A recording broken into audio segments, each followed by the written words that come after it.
오늘 우리에게 주시는 하나님 말씀은 사사기 20장 1절에서 16절입니다.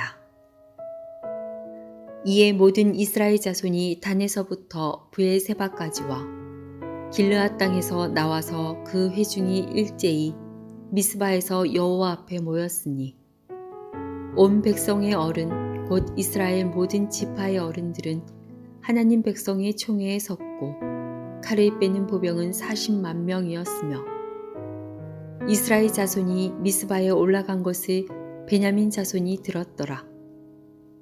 이스라엘 자손이 이르되 이 악한 일이 어떻게 일어났는지 우리에게 말하라 하니 레위 사람 곧 죽임을 당한 여인의 남편이 대답하여 이르되 내가 내 첩과 더불어 베냐민에 속한 기브아에 유숙하러 갔더니 기브아 사람들이 나를 치러 일어나서 밤에 내가 묵고 있던 집을 에워싸고 나를 죽이려 하고 내 첩을 욕보여 그를 죽게 한지라. 내가 내 첩의 시체를 거두어 쪼개서 이스라엘 기업의 온 땅에 보냈나니 이는 그들이 이스라엘 중에서 음행과 망령된 일을 행하였기 때문이라. 이스라엘 자손들아, 너희가 다 여기 있은즉 너희의 의견과 방책을 낼지니라 하니라. 모든 백성이 일제히 일어나 이르되 우리가 한 사람도 자기 장막으로 돌아가지 말며 한 사람도 자기 집으로 들어가지 말고 우리가 이제 기브아 사람에게 이렇게 행하리니 곧 제비를 뽑아서 그들을 치되 우리가 이스라엘 모든 지파 중에서 100명에 10명, 1000명에 100명, 10,000명에 1000명을 뽑아 그 백성을 위하여 양식을 준비하고 그들에게 베냐민의 기브아에 가서 그 무리가 이스라엘 중에서 망령된 일을 행한 대로 징계하게 하리라 하니라. 이와 같이 이스라엘 모든 사람이 하나같이 합심하여 그 성읍을 치려고 모였더라. 이스라엘 지파들이 베냐민 온 지파의 사람들을 보내어 두루다니며 이르기를 너희 중에서 생긴 이 악행이 어찌 됨이냐. 그런즉 이제 기브아 사람들 곧 그 불량배들을 우리에게 넘겨주어서 우리가 그들을 죽여 이스라엘 중에서 악을 제거하여 버리게 하라 하나 베냐민 자손이 그들의 형제 이스라엘 자손의 말을 듣지 아니하고 도리어 성읍들로부터 기브아에 모이고 나가서 이스라엘 자손과 싸우고자 하니라. 그때에 그 성읍들로부터 나온 베냐민 자손의 수는 칼을 빼는 자가 모두 26,000명이요 그 외에 기브아 주민 중 택한 자가 700명인데 이 모든 백성 중에서 택한 700명은 다 왼손잡이라. 물매로 돌을 던지면 조금도 틀림이 없는 자들이더라.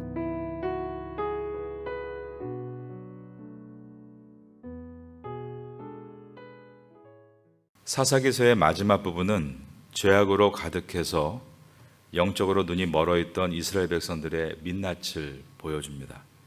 17장에서 미가라는 사람이 자기 집에 개인 교회를 만들어 놓고 개인 목회자를 들여놓으면서 이제는 하나님께서 나의 집에 복을 주실 것이다 라고 말하고 있는 잘못된 가장의 모습과 18장에서 단 지파가 하나님이 약속하신 땅을 지키기 힘들다고 쉬운 땅을 찾아 북쪽으로 올라가서 그곳에 사는 원주민들을 해치고 땅을 빼앗는 잘못된 공동체의 모습과 19장에서 한 레위인이 첩을 두고 있고 그 첩을 데리러 갔다가 돌아오는 길에 비겁한 행동으로 가족을 희생시키는 잘못된 제사장의 모습을 보여줍니다.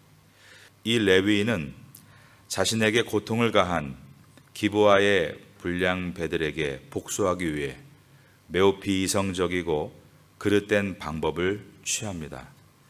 불량배들에게 능욕당해 죽은 자신의 첩을 12동강 내서 각 지파에게 보낸 것입니다. 이 일로 이스라엘 전체는 큰 충격에 빠졌고 모두 미스바라는 장소에 모이게 됩니다. 오늘 본문의 첫 절인 20장 1절 말씀입니다. 자, 1절을 저와 함께 읽겠습니다. 시작. 이에 모든 이스라엘 자손이 단에서부터 브엘세바까지와 길르앗 땅에서 나와서 그 회중이 일제히 미스바에서 여호와 앞에 모였으니, 여기에 나오는 미스바는 베냐민 지파의 변방 지역 중에 한 곳입니다. 이곳은 이번 사건이 터진 기브아에서 북쪽으로 약 7.5km 떨어진 곳에 있었습니다. 이곳에 모인 이스라엘 백성의 수가 몇 명이었는가? 무려 40만 명이 모였다라고 되어 있습니다. 2절입니다.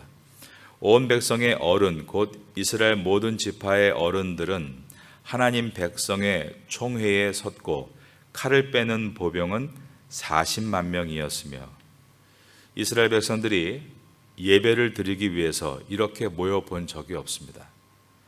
사건에 대한 궁금증과 앞으로 어떤 일이 일어날지에 대한 궁금함 때문에 이렇게 많이 모인 것입니다. 3절을 보겠습니다. 이스라엘 자손이 미스바에 올라간 것을 베냐민 자손이 들었더라. 이스라엘 자손이 이르되 이 악한 일이 어떻게 일어났는지 우리에게 말하라 하니, 사실 어느 정도 이 내용을 알고 모인 상태였습니다. 그런데 사람은 쇼킹한 사건, 충격적인 내용을 듣고 싶어하는 이상한 욕구가 있습니다. 뉴스를 상업화하는 사람들의 하는 말들이 있습니다. 좋은 소식, 훈훈한 소식을 전했을 때 검색 수가 많이 안 나온다는 것입니다. 그런데 나쁜 소식, 충격적인 소식을 전할 때는 검색 수가 많이 나오고 많은 관심을 더 불러일으킨다는 것입니다.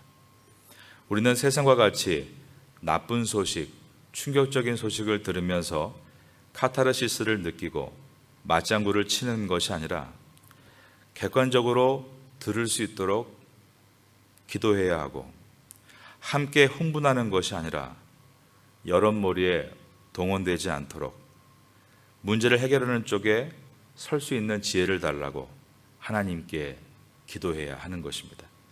미스바에 모인 40만 명의 이스라엘 사람들은 이 레위 사람을 통해서 사건의 경위를 듣고 있습니다. 그런데 사사기서는 이 사건의 발단과 레위인이 어떤 사람인지를 이미 보여주었기 때문에 읽는 독자는 지금 그가 하고 있는 말이 편집된 말이고 자기 중심적인 말인 것을 알 수 있습니다. 4절과 5절을 보겠습니다. 레위 사람 곧 죽임을 당한 여인의 남편이 대답하여 이르되 내가 첩과 더불어 베냐민에 속한 기브아에 유숙하러 갔더니 기브아 사람들이 나를 치러 일어나서 밤에 내가 묵고 있던 집을 애워싸고 나를 죽이려 하고 내 첩을 욕보여 그를 죽게 한지라. 그의 진술은 다 맞는 말처럼 들립니다.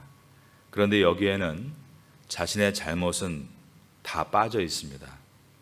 사건의 발단이 됐던 장인의 집에서 5일 동안 먹고 마시고 취해 있다가 해가 지려는 저녁에 집을 나선 자신의 잘못된 결정은 빠져 있습니다.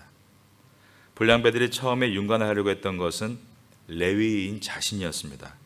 그런데 집주인인 노인이 이 레위인의 첩을 줄 테니 제발 참아달라고 말할 때 무슨 소리냐 대항하며 자신의 여자를 보호해 주지 않고 순순히 불량배들에게 여인을 내주었던 사실이 빠져 있습니다. 자신의 여자가 밤새 윤관을 당할 동안 집안에 누워 있었고 새벽에 떠날 때 첩을 남겨두고 혼자만 떠나려고 했던 모습도 빠져 있습니다. 이 여인이 도움을 요청하기 위해서 스스로 기어서 문 앞까지 와서 손을 문지방에 올려놓고 죽은 것을 보았을 때 그는 하나도 슬퍼하지 않고 무정하게 시신을 싣고 집에 돌아가서 그 몸을 12등분해서 각 지파에게 보낸 그의 무정함이 빠져 있습니다. 그런데 이 전체 사건 개요를 말하면서 자기가 피해자라는 사실만 언급하고 자신이 이토록 참혹하게 시신을 유기하는 것은 이스라엘의 정의를 위해서라고 말하고 있다는 것입니다. 6절입니다. 내가 내 첩의 시체를 거두어 쪼개서 이스라엘 기업의 온 땅에 보냈나니 이는 그 이유는 이란 뜻이죠. 그들이 이스라엘 중에서 음행과 망령된 일을 행하였기 때문이라. 지금 이 레위인이 한 사건을 기술함에 있어서 자기중심적으로 말하고 있고 자기가 유리한 말만 하고 있고 불리한 말을 다 삭제하고 있는 모습은 죄악된 인간의 모든 모습이라고도 말할 수 있습니다. 아담이 죄를 짓고 했던 말이 지극히 자기중심적이고 남에게 책임을 전가했던 말이었던 것처럼 말입니다. 그러므로 오늘 이 레위인을 보면서 우리 가운데도 얼마든지 자기중심적으로 말할 수 있고 자기 합리화로 말할 수 있다는 것을 돌아보게 됩니다. 우리의 말은 정직하고 바르며 객관적이고 의로워야 합니다. 그러면서도 사랑의 말, 회복의 말, 창조의 말, 능력의 말이 되어야 합니다. 그러기 위해서 하나님의 언어인 말씀을 가까이 하는 것이고 말씀으로 이렇게 주 앞에 나와 기도 훈련을 하는 것입니다. 말을 잘 훈련하는 우리 모두가 될 수 있기를 바라겠습니다. 이 레위인은 지금 이스라엘 백성들을 격동시키고 있습니다. 7절입니다. 이스라엘 자손들아 너희가 다 여기 있은즉 너희의 의견과 방책을 낼지니라 하니라. 그는 사람들에게 조언을 구하는 것이 아니라 사람들을 격동시키고 있었습니다. 제사장 직분을 감당하는 이 레위인이 진정한 하나님의 사람이었다면 자신의 잘못부터 들고 나와 회개했어야 합니다. 레위인임에도 첩을 두고 있었고 먹고 마시는 것에 빠져 있는 정욕에 물든 마음을 회개해야 했던 것입니다. 자기 안위를 위해 타인을 희생시킨 비겁함을 회개해야 했습니다. 자신의 복수를 위해 문제를 키우려는 의도로 시신을 유기한 죄를 회개해야 했습니다. 이 레위인이 한 엽기적인 행위로 인해서 11지파와 베냐민 지파가 서로 격돌함으로 몇 명이 죽었는가? 9만 130명이 죽습니다. 성경은 항상 한 사람의 중요성을 강조합니다. 이 레위인과 같이 이 땅에서 트러블 메이커로 사는 삶이 아니라 예수 그리스도를 본받아서 스데반 집사와 같이 손양원 목사와 같이 피스메이커가 되는 삶을 살라고 오늘 본문을 우리에게 주신 줄로 믿습니다. 우리 모두는 이러한 하나님의 사람으로 설 수 있기를 주님의 이름으로 축원합니다. 이스라엘의 40만은 한 사람도 집에 돌아가지 않고 제비를 뽑아 10분의 1을 군사로 세우고 나머지 사람들은 그들을 위한 군량미를 준비합니다. 8절에서 10절을 보겠습니다. 모든 백성이 일제히 일어나 이르되 우리가 한 사람도 자기 장막으로 돌아가지 말며 한 사람도 자기 집으로 들어가지 말고 우리가 이제 기브아 사람에게 이렇게 행하리니 곧 제비를 뽑아서 그들을 치되 우리가 이스라엘 모든 지파 중에서 100명에 10명, 1000명에 100명, 10,000명에 1000명을 뽑아 그 백성을 위하여 양식을 준비하고 그들에게 베냐민의 기브아에 가서 그 무리가 이스라엘 중에서 망령된 일을 행한 대로 징계하게 하리라 하니라. 여기에 보면 이스라엘 백성들이 굉장히 조직적으로 잘 편제되어 있는 것을 확인할 수 있습니다. 기브아에 대한 군사행동이 벌어지게 되면 시간이 걸릴 것을 계산하고 거기에 맞춰 군대를 편제하고 있는 것이었습니다. 11절입니다. 이와 같이 이스라엘 모든 사람이 하나같이 합심하여 그 성을 치려고 모였더라. 먼저 이스라엘 지파들은 베냐민 지파를 꾸짖고 원만한 문제 해결을 위해서 만행을 저지른 불량배들을 잡아 넘겨서 이 사건을 마무리하라라고 명령합니다. 12절과 13절입니다. 이스라엘 지파들이 베냐민 온 지파에 사람들을 보내어 두루 다니며 이르기를 너희 중에서 생긴 이 악행이 어찌 됨이냐. 그런즉 이제 기브아 사람들 곧 그 불량배들을 우리에게 넘겨주어서 우리가 그들을 죽여 이스라엘 중에서 악을 제거하여 버리게 하라 하나. 자, 그런데 그 다음 보면 베냐민 자손이 그들의 형제 이스라엘 자손의 말을 뭐라고 되어 있습니까? 듣지 아니하고 라고 되어 있습니다. 이것은 베냐민 지파의 자존심 때문입니다. 이스라엘 지파들이 베냐민 지파의 땅인 미스바의 마음대로 들어가서 베냐민 지파의 한 도성인 기브온 앞에서 마음대로 군사적인 행동을 하면서 위협을 가하는 것에 대해 이 베냐민 지파가 날을 세우고 있는 것입니다. 14절을 봅니다. 도리어 성읍들로부터 기브아에 모이고 나가서 이스라엘 자손과 싸우고자 하니라. 15절에 보면 베냐민 지파가 몰려오는데 병력의 수가 나옵니다. 모든 성읍에서 모인 총 병력이 2만 6천 명이라고 되어 있고 기브아 성읍 안에 있는 병력은 7만 명이었다라고 되어 있습니다. 총 2만 6,700명이었다는 것입니다. 그런데 이 수는 다른 지파와 비교했을 때 상대적으로 작은 숫자였다라고 말할 수 있습니다. 베냐민 지파는 항상 숫자적으로 작은 지파에 속했던 것입니다. 그러나 자기 나름대로는 강한 군사력을 갖추었다라고 자부하고 있었습니다. 오늘 본문의 마지막 절인 20장 16절을 보겠습니다. 이 모든 백성 중에서 택한 700명은 다 왼손잡이라 물매로 돌을 던지면 조금도 틀림이 없는 자들이더라. 이렇게 스스로 볼 때 용맹한 베냐민 지파였는데 다른 지파들은 그들의 숫자가 작다고 함부로 자기 땅에 들어와 성을 공략하려고 하는 모습을 보면서 하나님 앞에 범죄한 것을 도려내야 한다, 이 대의를 잃어버리고 자존심 대결이 된 것입니다. 그래서 자기들은 자기 지파의 불량배들을 자기 식대로 처리할 것이니 상관하지 말라며 이스라엘과 격돌을 하게 됩니다. 그런데 이 사건의 최초 원인 제공자였던 레위인은 보시면 이제 이름도 없이 무대에서 사라져버립니다. 지난 9월 11일은 2001년 미국 뉴욕에 있는 세계무역센터 두 건물이 이슬람 가격단체인 알카에다의 테러를 받아서 무너진 지 10주년이 되는 날이었습니다. 알카에다와 그의 수장이었던 빈 라덴은 테러를 저지른 후에 아프가니스탄의 저 북쪽의 산악지대로 숨었습니다.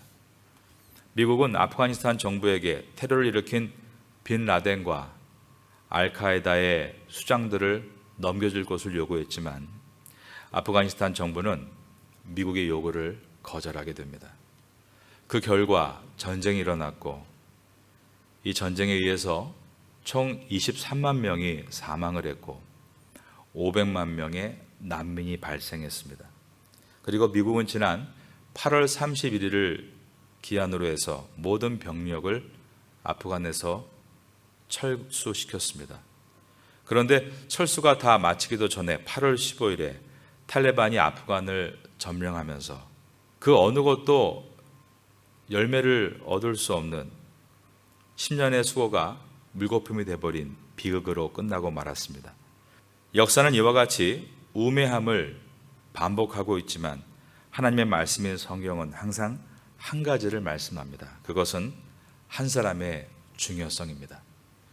불의하고 불결하고 비겁한 한 사람이 아니라 정의롭고 거룩하고 용감한 한 사람이 있어야 한다는 가르침입니다. 사사기서는 1장부터 16장까지는 시간의 순서대로 진행하며 12명의 사사들을 소개했습니다. 17장부터는 시간별 순서가 아닌 사건별 중심으로 내용을 전개해 나갑니다. 그러면 지금 이스라엘 11지파와 베냐민 지파가 격돌하고 있는 때가 언제였는가? 28절을 통해 연대를 측정할 수 있습니다. 저를 따라하겠습니다. 아론의 손자인 엘르아살의 아들 비느하스가, 여기에 나오는 아론의 손자인 엘르아살의 아들 비느하스가 그 앞에 모시고 섰더라. 이 문장을 통해 이 때가 사사시대가 방금 시작되고 있는 초창기였음을 우리에게 보여줍니다. 내부적으로 서로 싸울 때는 이렇게 많이 모여서 서로 치고받고 싸우고 있지만 이제 이후에 사사기 역사를 통해 적들과 싸울 때는 이렇게 모여본 적이 없다는 것입니다. 정말 싸워야 될 대상과 싸우지 못하고 싸우지 말아야 할 대상과 싸우고 있는 이 이스라엘의 모습은 또한 우리의 모습이 아닌가 돌아보게 됩니다. 경건한 삶을 모토로 살아가야 할 레위인이 자기의 삶을 정욕으로 물들이고 위기 앞에서 비겁하고 복수를 위해 문제를 이슈화하고 책임질 자리에서 조용히 빠지는 모습이 오늘날 왕같은 제사장으로 부름받은 성도들인 우리에게는 없는가 돌아보라고 주시는 말씀입니다. 나 한 사람의 중요성을 오늘 본문을 통해서 돌아볼 수 있는 이 아침 될 수 있기를 마지막으로 예수님의 이름으로 축원합니다.